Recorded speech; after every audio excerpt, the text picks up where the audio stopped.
Aujourd'hui, je vais vous expliquer où j'en suis par rapport au traitement. Donc, je vous avais fait une première vidéo que je t'invite à aller regarder si tu ne l'as pas encore vue, d'une semaine après avoir subi le traitement antiparasitaire, donc avec le médicament qui s'appelle Flagyl. Pour celles qui ne connaissent pas ce médicament, c'est un médicament qui vise à complètement enlever tous les parasites de tous tes organes, en fait, pas que de ton intestin, mais en gros, ça nettoie le foie, etc.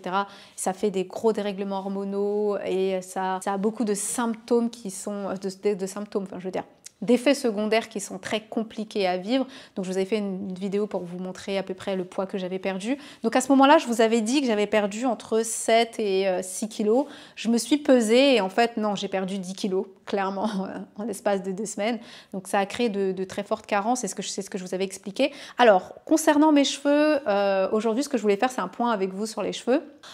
J'ai pu faire mes soins la semaine passée. Donc j'avais assez de force, de vitamines pour pouvoir faire mes soins. Je ressens beaucoup moins de fatigue et ça va de mieux en mieux. Cependant, j'ai vu que j'avais perdu de la densité, mais j'ai vu qu'il y a pas mal de petits cheveux qui commencent déjà à repousser. Donc en effet, il y a eu de la chute. Pas forcément pendant mes soins, mais la première fois que j'ai fait mes soins, c'est-à-dire quand je vous avais dit que je ferais un co-wash, j'avais constaté qu'il y avait eu un peu de chute. Lorsque j'ai fait mes soins, il n'y avait pas de chute, mais c'est vrai que j'ai quand même remarqué qu'il y a eu une perte de densité énorme.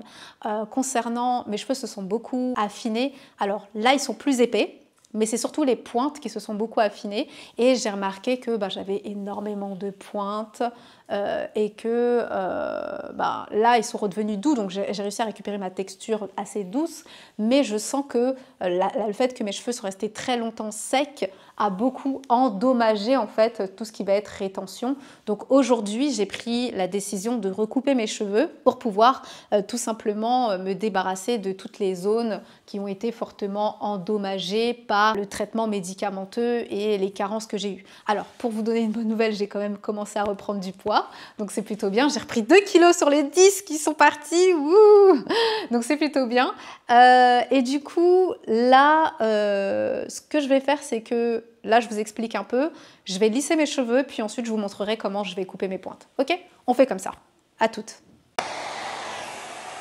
Je ne sais pas si vous pourrez voir sur la caméra, mais là il y a une vraie démarcation, on voit que c'est clair. Je vois que mes cheveux sont complètement transparents. Je vais couper tout ça. Là, tout ça. C'est vraiment très clair. Donc là, je vais couper ici. Allez, on y va. Voilà. Il reste encore des pointes. Il reste encore des pointes. Bon, en vrai, honnêtement, je vais couper en faisant des nattes parce que de toute façon, je lisse jamais mes cheveux. Donc, juste, faut que ce soit à peu près correct au cas où je voudrais les lâcher ou je sais pas quoi. Mais c'est tout. Je veux pas quelque chose de... Voilà, donc ça fait que mes cheveux m'arrivaient là. Donc là, j'ai perdu tout ça, quoi. J'ai perdu tout ça. Plus de 10 cm. Ok. Au suivant. Il était tout neuf. Il est mort en une utilisation. Franchement, c'est quoi? Kill Live. Non, mais c'est quel genre de marque, ça? Non, Bon. Priez pour que je coupe bien.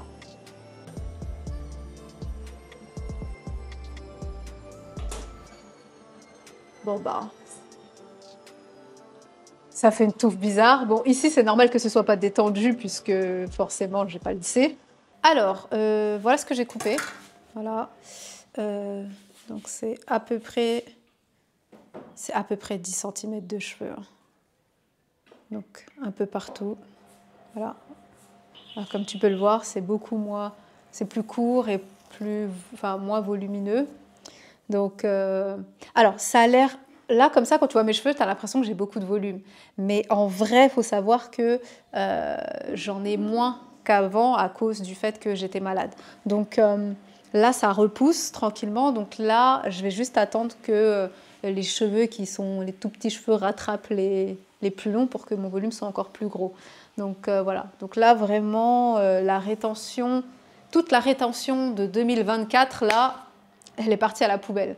1 an parti à la poubelle. Mais bon, c'est pas grave, de toute façon, j'ai pas peur. parce que j'ai toutes les connaissances nécessaires pour faire repousser mes cheveux. Donc voilà, comme je vous ai dit tout à l'heure, pour moi, le plus important, c'est surtout de régler tout ce qui est carence, etc. Parce que plus je vais prendre soin de moi, plus je vais faire attention à mon corps et que j'irai mieux, et plus mes cheveux iront mieux eux aussi.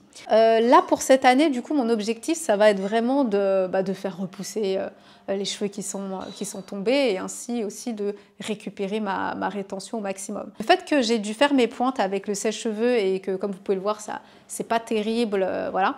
J'ai pris la décision tout à l'heure, là, vraiment, de plus du tout couper avec les cheveux détendus.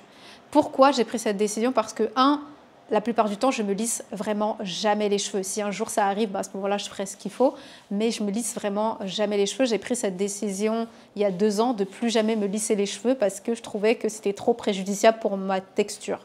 La deuxième chose, c'est que j'ai plus du tout envie d'utiliser aucun appareil de chaleur, même le sèche-cheveux, parce que, par exemple, tout à l'heure, mes cheveux étaient très doux. Là, le fait d'avoir utilisé le sèche-cheveux, bien que j'ai essayé de protéger de la chaleur, je trouve qu'ils sont très secs.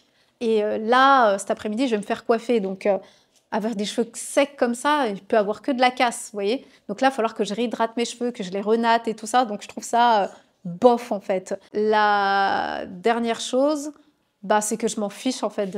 Quand tu coupes sur natte, c'est pas très équilibré. Mais quand tu as un cheveu afro, ça se voit pas. Donc, si je m'y prends bien, normalement, ça ne devrait pas poser de problème. Donc, à partir de maintenant, je vais faire 1 an de coupage de pointe. Enfin, toute l'année 2025, je vais couper mes pointes sur natte et je vous dirai ce que ça aura donné. Je vous dirai si au final, c'est mieux que de lisser ses cheveux ou pas. Parce que jusqu'à présent, j'ai toujours utilisé la technique des professionnels qui était de lisser ses cheveux, passer au sèche-cheveux, faire un blowout pour pouvoir tout simplement avoir quelque chose d'assez détendu pour bien voir les pointes. Mais à partir de maintenant, je vais essayer une autre technique, c'est-à-dire de plus du tout lisser mes cheveux, quitte à les détendre au fil s'il le faut, mais vraiment le faire uniquement sur natte et voir qu'est-ce que ça va donner. Après 1 an, est-ce que mes cheveux seront beaux ou pas? Est-ce que j'aurai bien coupé mes pointes? Mais maintenant, je vais faire vraiment que comme ça. Je n'utiliserai plus du tout d'appareil de chaleur parce que je trouve pas ça top vraiment pour mes cheveux. Que tu utilises un protecteur de chaleur ou pas, je trouve pas ça top. Donc voilà. Donc les filles, j'ai ça. Donc j'ai un petit afro pas mal. Donc voilà. Et puis, écoutez, pour la conclusion de cette vidéo, je vous donnerai des nouvelles petit à petit et comment ça évolue. Voilà, bisous! Touche pas à mes cheveux!